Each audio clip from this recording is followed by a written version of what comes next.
que eu Deus, acho ele que te limita. é o que mais atrai ao que mais atrai, exato. aos satanistas, né? E a gente ia ter um satanista essa semana e explicar. O satanista é uma versão do cristão. Tipo, ele adora Satã, ele tem uma Bíblia, ele tem dogmas, é igual, é um espelho invertido do É um cristão? espelho invertido, sim. Ele tem uma Bíblia de Satã que é diferente. Rituais, tem rituais. Como que é uma Bíblia de Satã? A mais próxima que chega pra gente. Mas tem aquela... evangelhos, tipo assim? Tem... Não. Como que é? Não. A Bíblia Satânica foi escrita na época pelo Anthony LaVey, né, em 67, que ele fundou a Igreja Satânica em São Francisco, na Califórnia. Ele escreveu? Ele escreveu, né? Mas é uma Bíblia, assim, muito rasa, né? Ele passa um verniz da doutrina satânica, não entra no mérito dos rituais. Ele passa algumas que chamadas chaves enoquianas, né? Porque quando Deus ele faz o mundo, né? E é o verbo que se fez carne, fala, haja luz, e houve luz, por exemplo. Ele usa um idioma para isso, né? Nós não sabemos qual é o idioma. Segundo os anjos caídos, seria um Enochian ou Enochian. Né? E ele coloca essas chaves enoquianas propositalmente, mas estão incompletas, né? Não funciona. Então ele fez só para atrair, é uma vitrine do satanismo, para dizer, pô, o satanismo é legal. Aí lá eles vão selecionar quem tem potencial para poder recrutar. É que nem aqui mesmo, perto de São Paulo, em Campos do Jordão, tinha um castelo em Campos do Jordão, tem ainda. Eles estavam fazendo treinamento de Harry Potter com a molecada. A molecada passava uma temporada lá para brincar de quadribol, os pais não podiam ir juntos, eles tinham que deixar o filho na rodoviária, os adolescentes ficavam lá uma semana, 15 dias, aprendendo bruxaria. Claro, uma maneira de selecionar jovens, recrutar também. Então, isso acontece no mundo inteiro. Então, sim, tem uma Bíblia que é diferente dessa divulgada. Qual é a conversa que pode convencer alguém a se aliar ao lado de Lúcifer? Dinheiro, qual é a promessa? Dinheiro, poder. Ilusão de poder, na verdade, né? Fama. Porque quando eles se pautam muito em Salomão, né? Hoje que o satanismo ele que usa como referência 72 demônios. Eles se pautam muito assim nas descobertas de Salomão. Salomão é um cara muito inteligente, imagina, a gente usa nem 10% do cérebro, o cara usava quase 100, né, sábio, e caiu. E curioso, a Bíblia dá uma pista para isso, né? Em 1 Reis 10:14 fala que Salomão recebia todo ano 666 talentos, 666. Esse número exatamente. E ouro é sazonal, né? Extração de minério. 666 São talentos as de ouro. duas coisas na Bíblia que citam 666, só essas duas vezes. 1 Reis 10:14, né? Tá lá no Velho Testamento, e depois é citado em Apocalipse 13:18, como sendo o número da besta. É uma trindade maldita, na verdade, né? Não é um número inteiro. Aí, quer dizer, depois desse 666, né? No capítulo 11, né?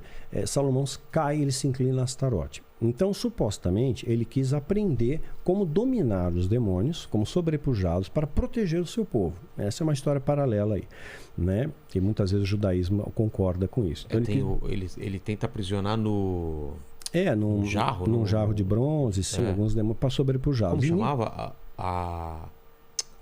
de Salomão, isso daí? Tem a chave de Salomão, clavícula de Salomão, né? Clavícula maior, clavícula menor, a chave de Salomão.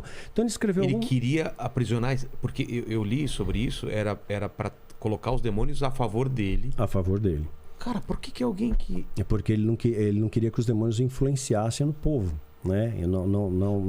Ele queria submeter. Então ele queria submeter. Então, mas isso tinha uma base bíblica ou não? Fazer isso? Não tem. Essa foi uma coisa que supostamente ele aprendeu. Até a questão do círculo mágico que faz hoje no ritual, protege o mago dos demônios te tocarem. Você controla eles à distância, mas você está protegido pelo círculo mágico, cheio de detalhezinhos ali. Isso é real. Ele chegou a fazer isso. Supostamente sim. A gente não tem nenhuma base, nada na Bíblia fala disso. Mas digamos que ele tenha submetido esses demônios, mas provavelmente ele também foi enganado por algum. Com toda certeza. Com toda certeza. Nem se compara, porque né? aí vem o ego, putz, eu tô controlando. Exatamente. E aí é o primeiro caminho para ele ser enganado. Exatamente. Tanto é que no final da vida, em Eclesiastes, ele fala, tudo é vaidade, né? Houve um arrependimento. Vaidade, houve um arrependimento dele, de correr atrás do vento, né?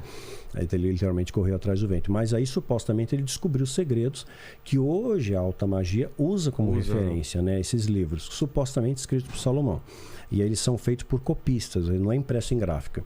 Então você só encontra isso em bibliotecas da Irmandade, dessa seita secreta. Você não vai achar na rua. Disponível para você até encontra aí a clavícula de Salomão, a chave de Salomão em livraria. Você encontra. É que nem um São Cipriano da vida, né? Já viu, né? São vários. Tem nome do demônio, tem o que fazer, tem o quadrado mágico, tem não sei o quê. Exato, Então, assim, não representa a verdade. Quadrados de invocação de cada demônio, seria isso?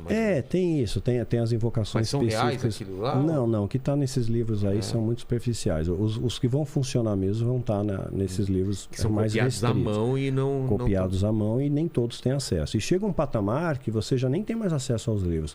É passado oralmente o ensino de um para o outro. Existem patamares da Cabala ou Cabalá também, que o mestre passa oralmente para o discípulo. Ele não tem mais nada registrado.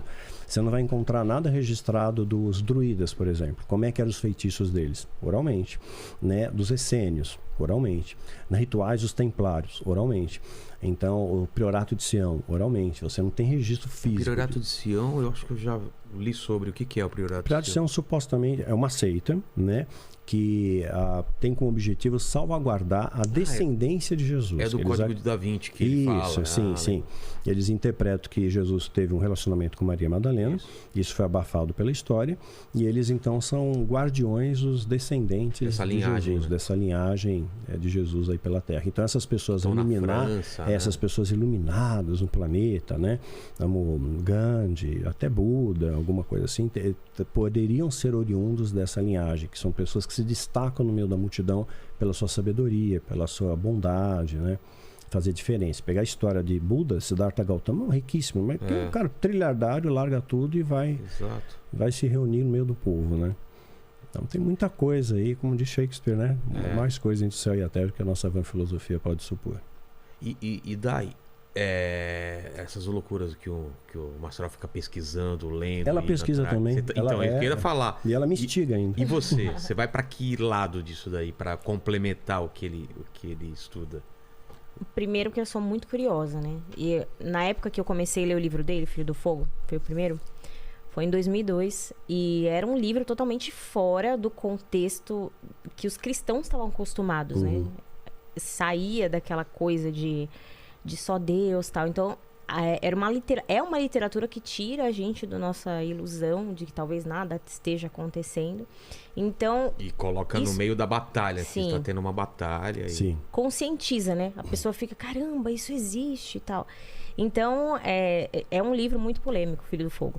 Mas traz também uma carga de conhecimento e aí você começa a pensar, nossa, existe essa possibilidade.